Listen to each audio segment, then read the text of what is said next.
This is Mike Parker from the Pro Wrestling Mini Museum, wishing a happy 5th anniversary to my buddies at Wrestler Weekly.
Hello, wrestling fans, and welcome to Wrestler Weekly Presents. I'm your host, Scottie Richardson, back for another season 6, and back for another episode here on Wednesday night, right before AEW.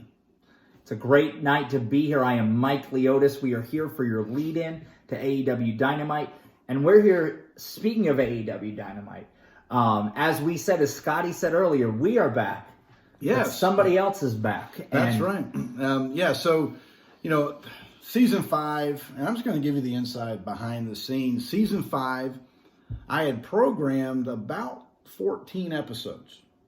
And when I got to episode 8, which was, I believe, Buddy Rogers, about halfway through, something happened. And decided, you know what, I'm going to make this my last show.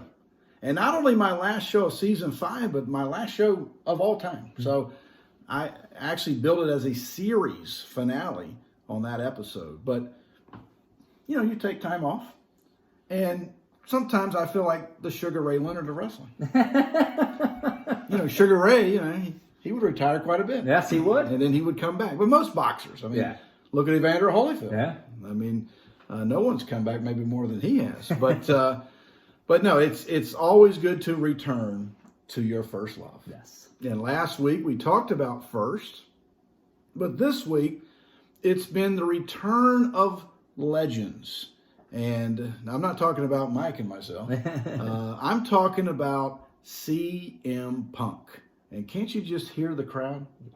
And not only that, folks, it's clobbering time again. It is. CM Punk is back. And if you watched his return, one of not only the great moments of this era of wrestling, one of the greatest moments of any era of wrestling. Yeah. It was emotional. It was real. And I think that's CM Punk's connection. Right. People buy CM Punk because he's a genuine article. Absolutely. CM Punk doesn't say something and not follow up on it. And maybe we sound like a couple of marks right now, but here's the real deal. When wrestling makes you feel something. Right.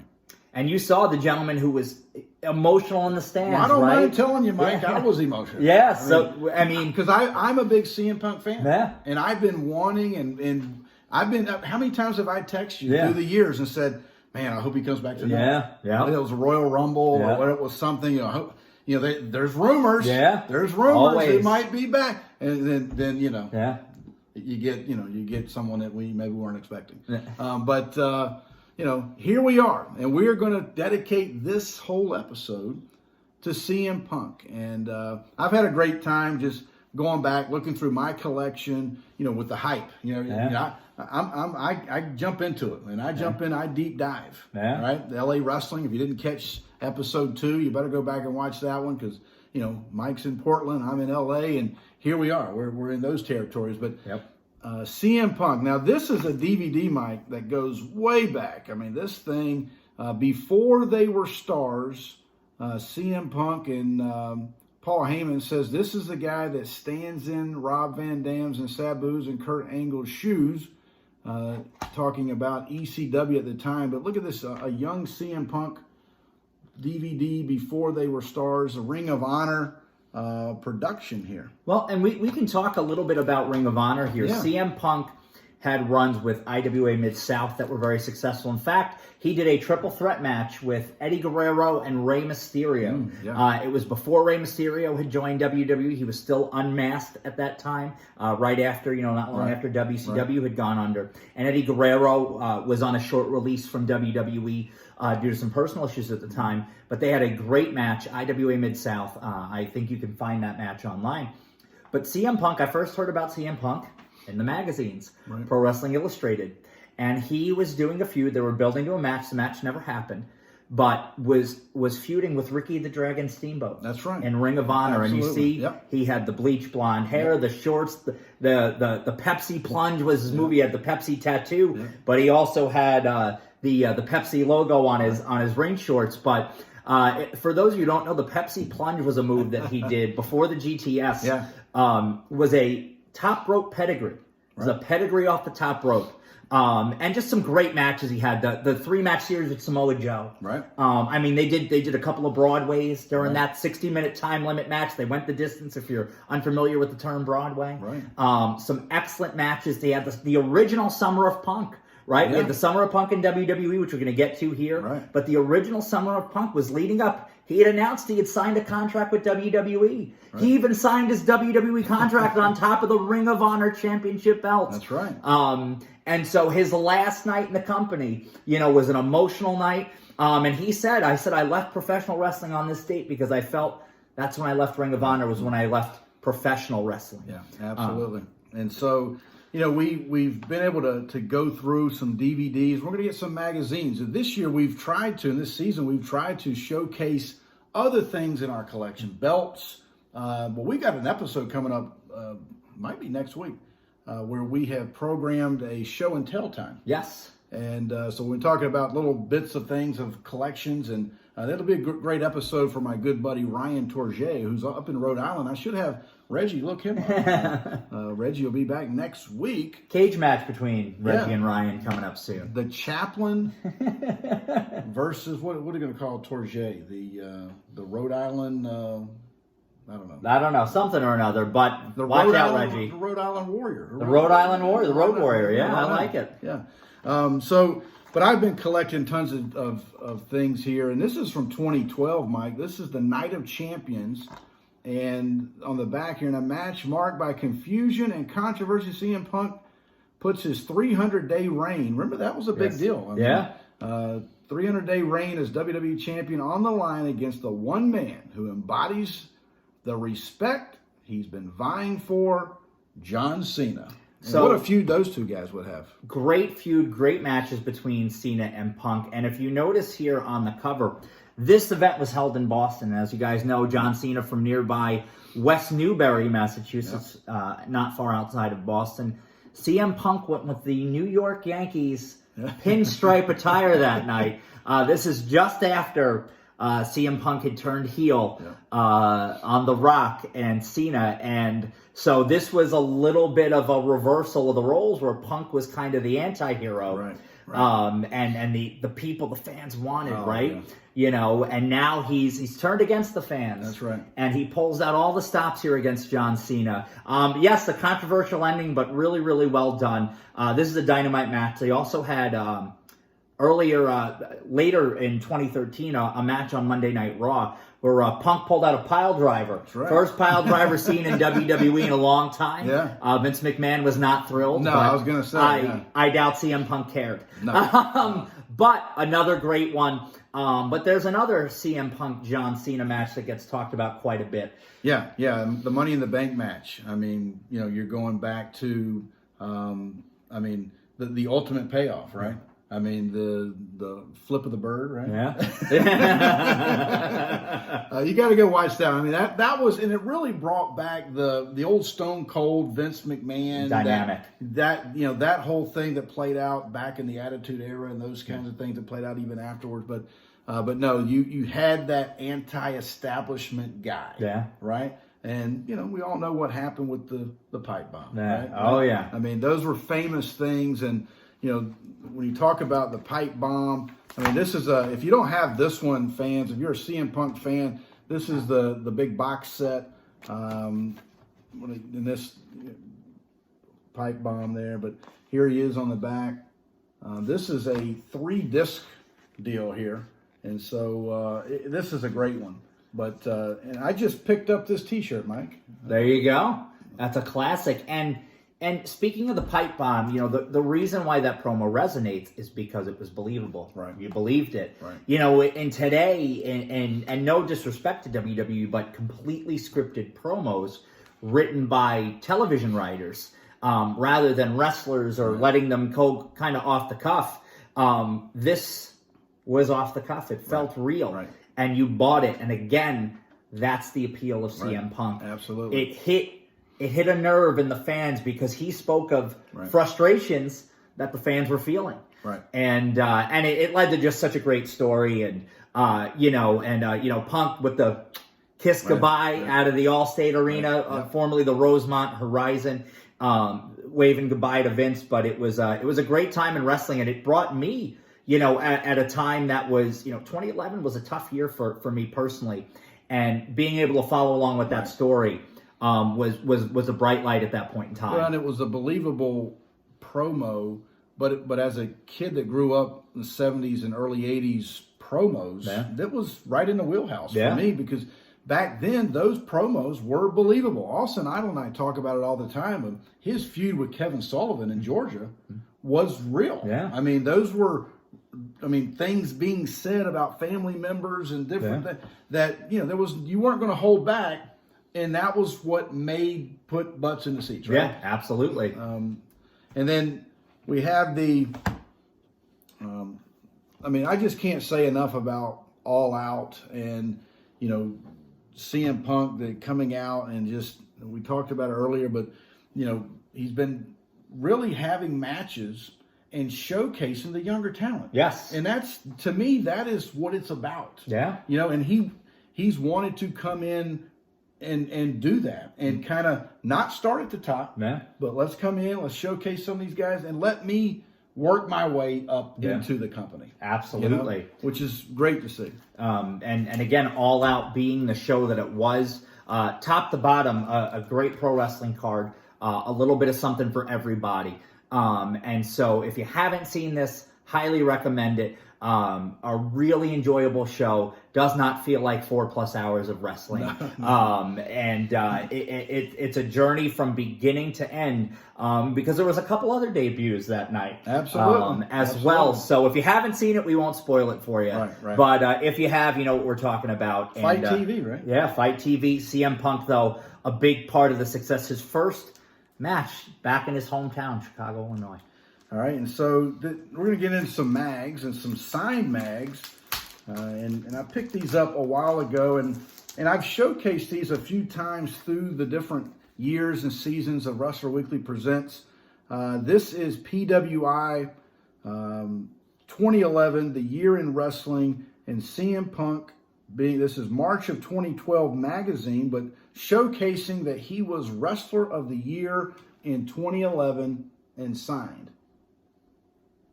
And here's a great thing. You look at the PWI Wrestler of the Year, and you see the shenanigans when the PWI 500 come out. I mean, people lose their mind over this thing. Yeah. But these things are great fun debates, Right. And CM Punk, not only Wrestler of the Year in 2011, was also Wrestler of the Year in 2012. Right. One of only a few folks to win it a couple of times. Or AJ Styles, Ric Flair, Ric Flair. Among a couple of others. But this was a big deal. Pro Wrestling Illustrated. Bill Apter used to talk about, bringing the magazines in the back and getting phone calls and why the hell was I number 6? And this is before the 500, but talking about the rankings or the stories or different things. But this is a big deal. A lot of these guys. The fans vote. The fans vote on Wrestler of the Year. And here's the thing: a lot of the modern day wrestlers, you talk to them, they grew up on the magazines, right?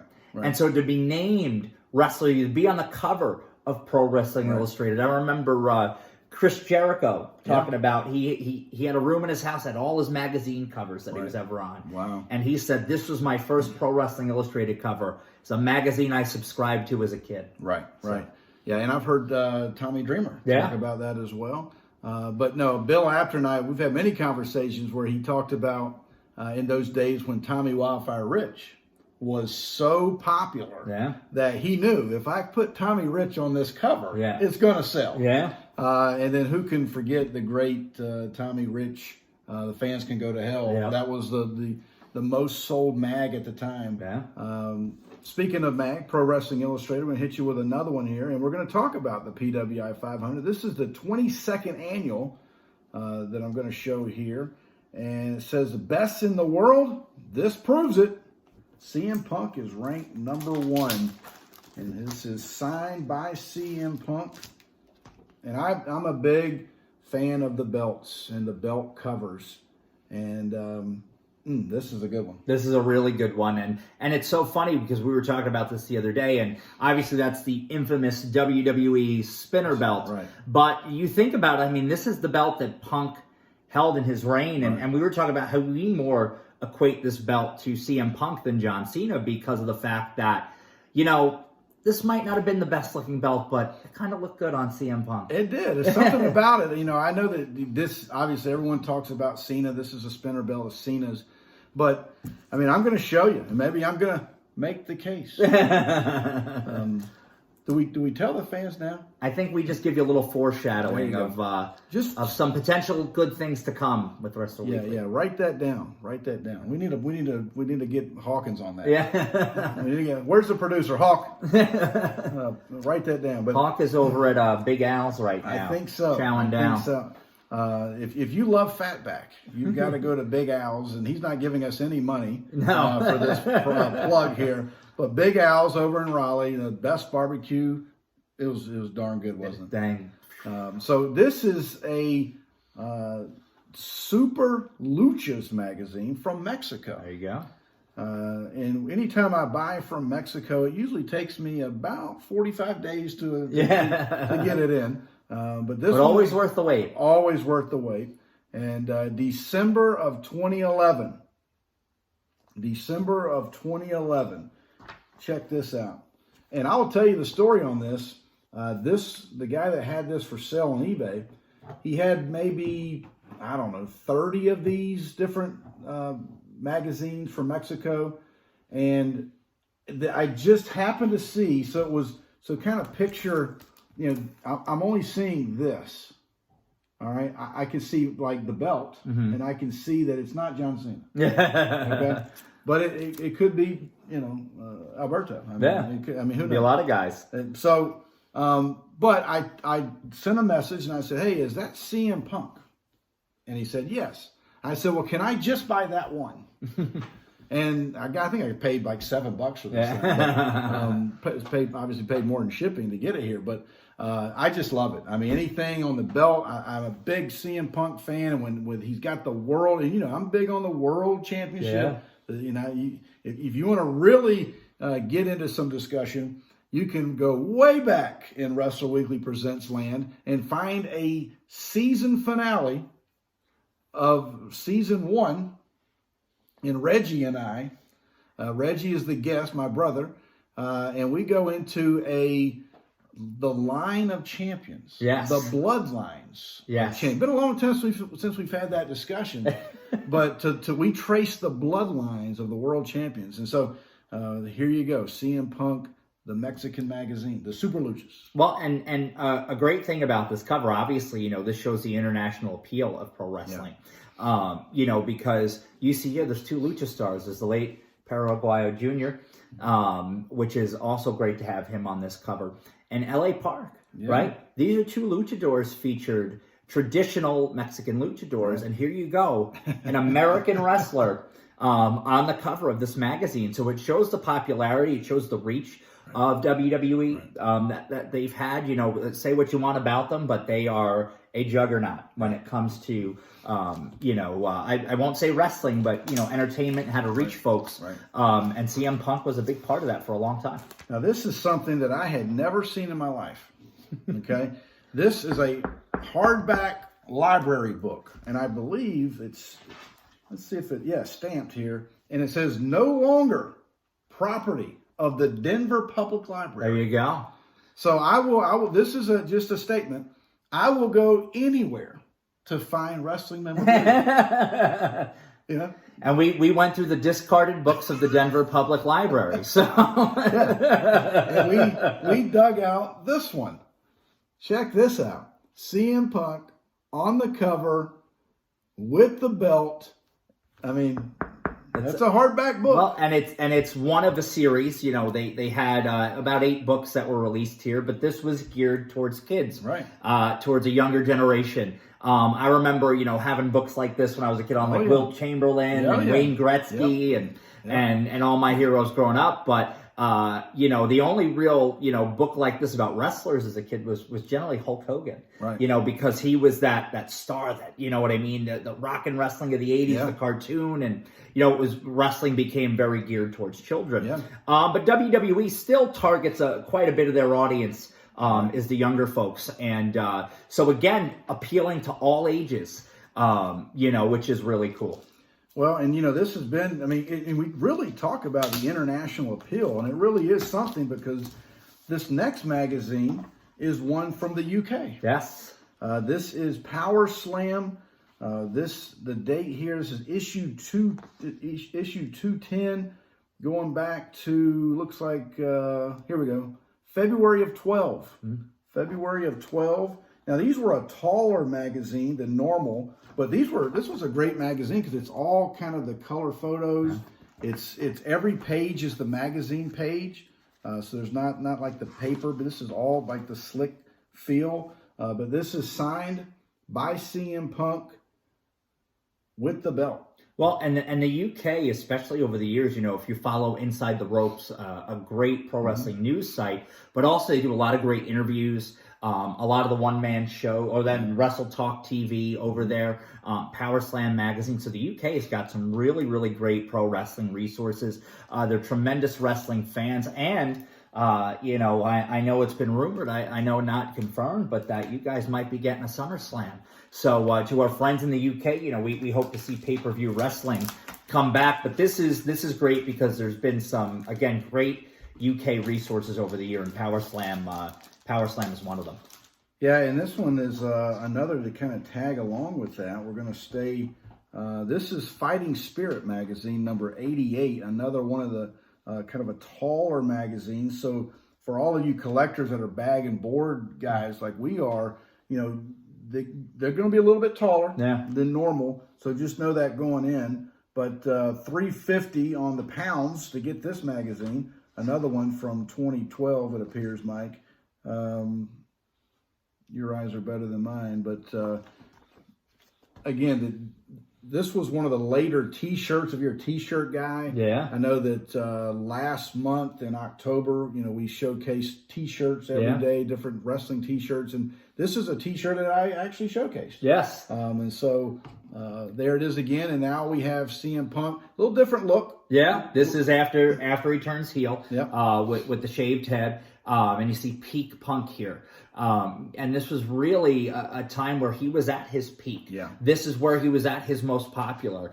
Not everybody, you know, loved the decision for him to go heel at that point, because he was, you know, he was so hot. But things happen and things change. And obviously some of the events that led to CM Punk leaving the WWE at that point. But you know what? The past is the past.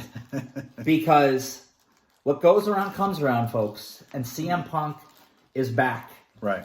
And this one has not been opened yet, Mike. I'm actually going to open it now. Ooh. And this one came in the mail. There you go. So, you know, it's when wrestling magazines come in your mailbox. Yeah. It just takes me back to when I was a kid.